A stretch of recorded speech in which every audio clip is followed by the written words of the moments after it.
कि भारत के अंदर एयरटेल और जियो आपकी नज़रों में कैसे हैं?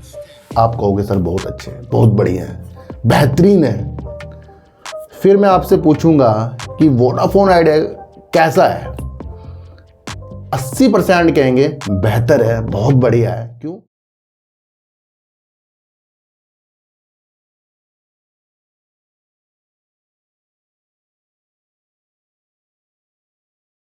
नमस्कार, मैं स्वागत करता हूं आपका अपने ही चैनल पर जिसका नाम है सार्थक बाजार से।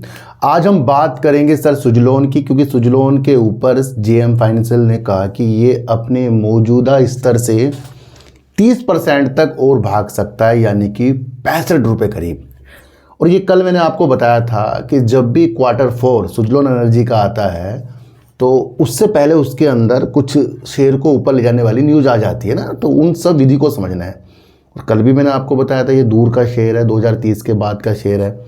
रणनीतियाँ रखने वाली जिसके अंदर आएगी वो दूर तक हिसाबों के साथ आगे जाएगा, वरना फिर ऊपर के रेट में जो लेकर फंसे हैं वो कह रहे यार मेरे प्राइस पे कब आए ना। तो शेयर तो एक ही है, जो नीचे ले रहा है ऊपर बेच रहा है उसके मजे आ रहे हैं, जो ऊपर खरीद रहा है और वो शेयर नीचे जा रहा है, फिर वो कोई सा भी शेयर हो उसके लिए वो बेकार होता है।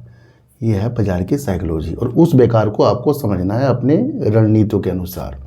ठीक है, तो सुजलोन पर बात करेंगे भेल पर। भारत हैवी इलेक्ट्रिकल एक कंपनी है ना, जो देश की सबसे बड़ी, समझो, जो देश की सबसे बड़ी पावर इक्विपमेंट्स यानी कि बिजली के उपकरण वाली कंपनी है। इसके द्वारा भारत के अंदर बिजली का उत्पादन होना ना नामुमकिन है। तो कितनी वैल्यूएबल कंपनी होगी?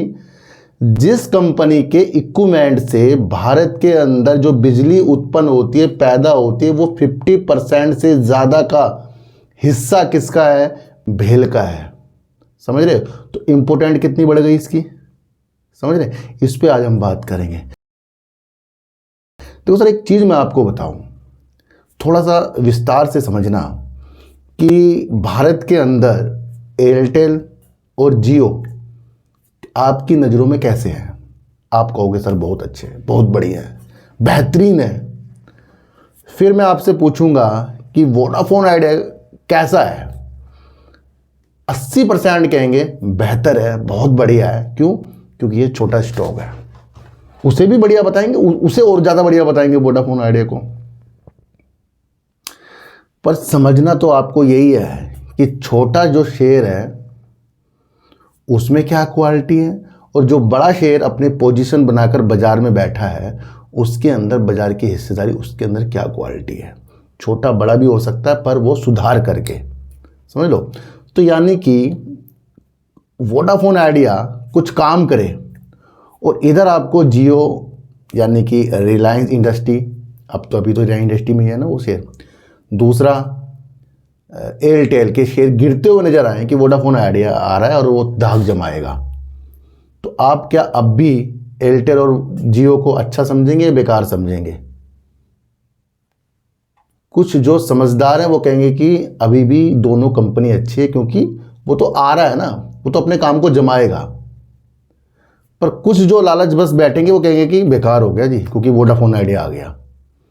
फिलहाल वोडाफोन आइडिया की वैल्यू जियो एयरटेल के सामने कुछ नहीं है। तो यहाँ क्या है, आपने एक काम समझा कि किसी छोटी चीज़ से बड़ी चीज़ गिर रही है तो बड़ी चीज़ खराब नहीं हो रही है, बड़ी चीज़ से छोटी चीज़ गिर सकती है, ये ध्यान रखना।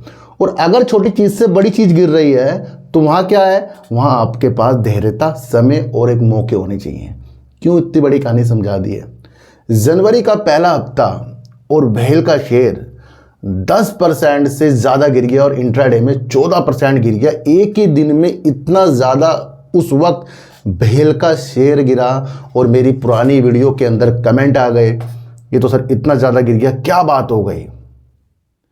जनवरी 2026 का पहला हफ्ता भेल इतना ज़्यादा गिर गया कि निवेशकों ने सोचा कि भेल की कहानी समाप्त। फिर मैंने रिसर्च करी, फिर मैंने देखा भैया क्या न्यूज़ थी। तो जब न्यूज़ आती है ना उसके इफेक्ट होते हैं और इफेक्ट वो डालती है, पर न्यूज़ क्यों लाई गई है, क्यों आई गई है, ये किसी को नहीं पता होता। क्यों? क्योंकि वो सोचेंगे भाई न्यूज़ आ गई इसलिए गिर गया। भैया बड़े बड़े प्लेयर फिर नीचे बैठते हैं, समझो। जनवरी का पहला हफ्ता मंत्रालय ने एक विचार रखा कि चाइनीज़ कंपनियों को भारत के अंदर बिड लगाने के लिए, वो भी किसमें, पावर के ऊपर, इक्विपमेंट्स के ऊपर बिड लगाने के लिए या तो कुछ पाबंदी हटा देगी या कुछ ढिलाई दे देगी। ये न्यूज़ तो बहुत बड़ी थी, क्योंकि यहाँ से आपको देखना था कि यहाँ भेल का जो है ना काम हल्का हो जाता, तो इसकी वजह से उस वक्त इतना ज़्यादा गिरा था।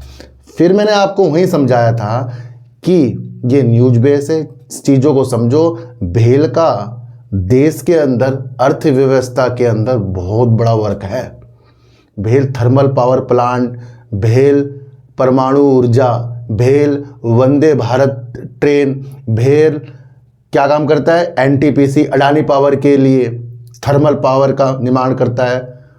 बहुत सारी चीज़ों के अंदर इक्विपमेंट्स, पावर के इक्विपमेंट्स के लिए, ट्रांसमिशन के लिए, इस तरीके से भेल वर्क करता है। मैंने आपको सारा वहाँ समझा दिया। और अगर आप ये समझें कि भेल के बिना जो पावर का सबसे बड़ा ये इक्विपमेंट्स के ऊपर वर्क करता है, उपकरण के ऊपर वर्क करता है, तो भैया अगर चाइनीज़ कंपनी आएगी तो क्या हमारा देश अपनी ही कंपनी को क्या नीचे कर देगा?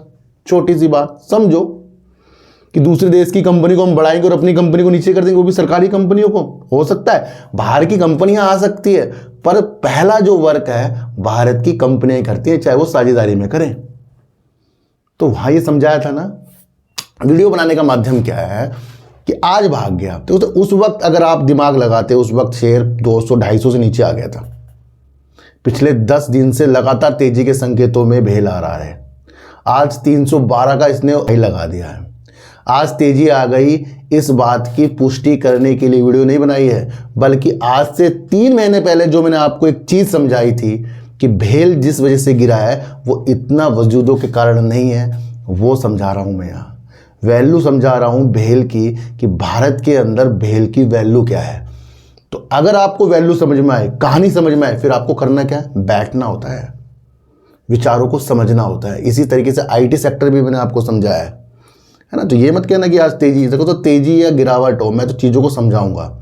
यहाँ आज 4 महीने यानी जनवरी की बात आज मैं आपको ये क्लियर तौर पर बता रहा हूँ कि हमारी एनालाइज किस हद तक सही है। तो ऐसा तो होता नहीं कि कब शेयर भागेगा कब गिरेगा, ये तो किसी को पता नहीं होता, पर एक कहानी पता लगनी चाहिए कि दिल्ली से अगर ट्रेन मेरठ की तरफ आ रही है तो वो आएगी जरूर। अगर वहाँ से चल दी है, बीच में कुछ टूट फूट है, लेकिन आएगी वो ना। तो आपको एक कहानी अगर जिस दिन समझ में आ गई, मैं आपको बता रहा हूँ बहुत कुछ चीज़ें समझ में आ गई। डिफेंस सेक्टर में भी कंपनी वर्क करती है। इसरो जैसे मिशन होते हैं उनके सैटेलाइट के द्वारा, उसके अंदर भी कंपनी वर्क करती है। भैया बिजली का ट्रांसमिशन, इन सारे क्षेत्रों के अंदर भारत बेस्ट वर्क कर रहा है। और ईवी इंफ्रास्ट्रक्चर यानी इलेक्ट्रिक वाहनों के लिए चार्जिंग स्टेशन बनाने का वर्क भी भेल करता है। ग्रीन हाइड्रोजन प्रदूषण कम करने के लिए भी ये काम कर रही है। सोलर एनर्जी के लिए भी कंपनी वर्क करती है। इसके बढ़ते हुए कदम है। जेएम फाइनेंशियल कह रहा है भैया 345 रुपये तक का शेयर जा सकता है। देखो मैं इस बात की पुष्टि नहीं करता 345 जाए, 400 जाए, 250 जाए, हम यह काम समझ लें। तो जिस दिन आपको काम समझ में आ गया भैया, फिर आपको रुकना है। कई ऐसी बाजार के अंदर, शेयरों के अंदर कहानियाँ चल रही हैं जिसकी वजूद बड़े लोग समझकर बैठ जाते हैं। और हम क्यों उछलते हैं कि चितपट पे खेलते हैं। हम चितपट नहीं चलेगा कहानी। और आपको कहानी समझाने वाला यहाँ बैठा है। ये बहुत इंपॉर्टेंट चीज़ है। और हर एक के बस के कहानी समझना नहीं आता, ना उसको बताना आता है। वो तो चार्ट लेकर बैठते हैं और उस चीज़ को समझाते हैं। हम समझने अंदरूनी चीज़, है ना भाई। अगर आपको पता लग जाएगी कोई कंपनी किस वजह से खराब है, किस वजह से बेकार है, तो आपका काम तो खत्म ही हो गया ना यहाँ पर। फिर तो आपको आराम ही करना है, देखना ही है। तो ये वो सारी चीज़ें होती है जिसे आप समझकर चल सकते हैं। भैया इसके पास रिकॉर्ड तौर पर इसके पास ऑर्डर बुक लगभग 2 लाख करोड़ तक की, फिलहाल देखें तो 1.95 लाख करोड़ की अधिक की इसके पास ऑर्डर बुक है। तो 2 लाख तक करोड़ तक को छू रही है इसके पास ऑर्डर बुक। ये आप समझ के देश के अंदर परमाणु ऊर्जा के ऊपर भारत ज़्यादा से ज़्यादा वर्क कर रहा है। उसके ऊपर ये पहले से वर्क कर रही है। तो ज़्यादा वर्क अगर परमाणु ऊर्जा की तरफ होगा तो प्राइवेट के साथ सरकारी कंपनी में कौन वर्क ज़्यादा करते हुए देखने को मिलेगा आपको? ये भेल ही करते हुए देखने को मिलेगा। ये आप समझकर चल सकते हैं। तो आज ये मैंने आपको इसलिए बता रहा हूँ क्योंकि इससे पहले अगर मैं आपको और चीज़ें समझाता वो आपको समझ ना आती। तो मैंने आपको वहाँ समझाया था जनवरी में, और आज इसकी वैल्यू मैंने आपको समझाई है ना। तो शेयर आपके हाथों से जाएंगे भी और आपके हाथों में दिए भी जाएंगे। तो सारी सिस्टम आपको समझ कर चलना पड़ेगा। भैया वंदे भारत के लिए काम करता है, अडानी पावर के लिए भी वर्क करती है। और अभी अडानी पावर से लगभग, अभी मैं बताऊं तो अभी बीते दिन, हाल ही दिन की बात बताऊं तो अडानी पावर से 800 मेगावाट की 6 थर्मल यूनिट्स के लिए 6500 करोड़ का बड़ा कॉन्ट्रैक्ट भी इसको मिल चुका है। और एनटीपीसी से तेलंगाना में 1350 करोड़ रुपए का सुपर क्रिटिकल थर्मल पावर बनाने का भी ऑर्डर कौन जीता है? भेल ने जीता है ना। तो ये आप समझकर चल सकते हैं। तो ये भेल की कहानियां हैं, इस तरीके से बहुत कंपनियों की कहानियां हैं, और वही मैं आपको समझा कर बैठा हूँ ना। फिर तो 2-4 लोग तो आते हैं, उनको चीज़ें समझ में नहीं आती जी। देखो सर, एक क्लियर कर दूँ, जेपी पावर के अंदर तेजी के संकेत जो है, थोड़ा सा बता दूं, कल भी कमेंट बहुत आए हैं, वो समझे नहीं। जब गौर की न्यूज़ आई थी तो मैंने आपको कहा था ना कि ये न्यूज़ इसलिए आई है कि इस शेयर को ऊपर ले जाया जा सके, उस दिन बताया था ना। कल उसके ऊपर मैंने आपको समझाया था वो सारी चीज़ें, क्योंकि अभी एनसीएलटी के अंदर चीज़ें चल रही हैं, तो फिर भी कुछ लोगों को समझ नहीं आ रही है। तो कहानी जब एंड होगा ना तभी समझ में आती है कहानी, वैसे नहीं आती। तो सुजलोन एनर्जी के शेयर में एक महीने में 20% के उछाल, जानिए क्या ये ईरान अमेरिका युद्ध का अनजाने में लाभ उठाने वाला शेयर बन गया है, यानी कंपनी बन गई है।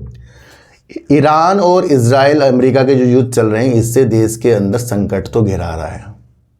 बिजली सिर्फ थर्मल पावर से नहीं बनती, बिजली गैस से भी बनती है। और देखने को ये मिला है, थोड़ा सा मैं आपको बता दूं कि जहां हम गैस आधारित उत्पादन 8 से 12 गीगावाट करते थे, तो अब ये घटकर मात्र 2 गीगावाट रह गई है। यहाँ से क्या चीज़ समझ में आ रही है? यहाँ से कौन सी कंपनियां, कौन सा सेक्टर वर्क कर सकता है? यानी कि नवकरणीय ऊर्जा, जहाँ आता है जल विद्युत, सोलर और आपका पवन। तो जेएम फाइनेंशियल ने ये बताया है कि ये शेयर यहाँ से 30% तक भी भाग सकता है। और बीते महीने से इसके अंदर जो भी उनको अच्छा लग रहा है वो इसलिए लग रहा है क्योंकि ईरान इसका युद्ध है और अनजाने में ये लाभ उठा रहा है, क्योंकि ये तो दिन दिन रात निरंतर चलता रहता है। सोलर ऊर्जा जो है देश के अंदर अच्छा खासा बिजली का उत्पादन करती है, पर वो दिन दिन तक करेगी ना। फिर रात को जो 80 गीगावाट का जो सोलर से उत्पादन होता है वो तो फिर होता नहीं। वहाँ कौन कौन सी चीज़ें वर्क करती है? वहाँ जल विद्युत वर्क करता है, फिर वहाँ पर पवन करता है। और पवन की तरफ, समझ रहे हैं मैं क्या कह रहा हूँ? पवन की तरफ कौन देख रहा है? जेएम फाइनेंशियल देख रहे हैं। तो बढ़ती डिमांड के साथ ये मैं आपको समझाने वाला हूँ कि ईरान से जैसे गैस की चीज़ें जो हो रही है, इससे पहले ज़्यादा उत्पादन करते थे, अब मात्र हम 2 गीगावाट के कर रहे हैं। तो हम शिफ्ट हो रहे हैं बिजली को, हमें तो बिजली चाहिए ना। तो उसका ये कहना है कि दिन में तो भैया जैसे आपको सोलर ज़्यादा वर्क करता हो देखने को मिलता है, रात को नहीं करता वो। तो रात को कौन है? पवन। और शाम के टाइम गर्मियों में तेज हवा चल जाती है, तो उसका फायदा किसको मिलेगा? पवन ऊर्जा को। और पवन ऊर्जा में कौन सी चीज़ उनको अच्छी दिख रही है? सुजलोन एनर्जी। तो आज एक पॉजिटिव संकेत जेएम फाइनेंशियल ने ईरान और रात और दिन की वजूदों के साथ बताया। ये संक्षेप मैंने आपको बताया, आप पूरी न्यूज़ पढ़ लेना। इसका यही तोड़ है कि ईरान से जो गैस आ रहा था पहले हम अच्छा खासा उसमें कर रहे थे, अब क्या हो रहा है? अब हम 2 गीगावाट करें तो हम किस में शिफ्ट होंगे? नवकरणीय ऊर्जा में होंगे। सोलर ऊर्जा क्या है? दिन में सूरज निकलता है इसलिए चलता है ना। तो रात को कौन सा वर्क करता है? जल विद्युत और वो आपका पवन। और पवन में जेएम फाइनेंशियल दिख रहे हैं, तो इसका ये मैटर, इसलिए उनको आगे तेजी के संकेत दिख रहे हैं। तो ये समझो, ये चीज़ टेम्परेरी है, क्योंकि गैस अब आ जाएगा तो फिर हम गैस आधारित चीज़ें कर लेंगे। पर नवकरणीय ऊर्जा जो है फ्यूचर की चीज़ें हैं, ये आप समझ कर चलना। तो एक कारण तेजी का आपको ये देखने को मिल गया। कल आपको म्यूचुअल फंड और एफआईज की चीज़ जो है मैंने वो आपको बेखूबी समझाई थी। आज की वीडियो आपको कैसे लगी एक बार मुझे ज़रूर बताना। किसी को भी खरीदने बेचने की नीतियाँ मेरे चैनल पर बिल्कुल भी नहीं है। मेरा कोई टेलीग्राम, कोई व्हाट्सएप ग्रुप नहीं है, ना ही आज तक मैंने बनाया है। तो सर सच्ची वीडियो देखिए, अच्छी वीडियो देखिए, समझ कर देखिए, चीटी को हटा दीजिए, गाय को रोटी दीजिए और अपने बच्चों को ज़्यादा से ज़्यादा प्यार कीजिए, क्योंकि बच्चे ही आपकी मासूमियत से किस्मत पलटेंगे।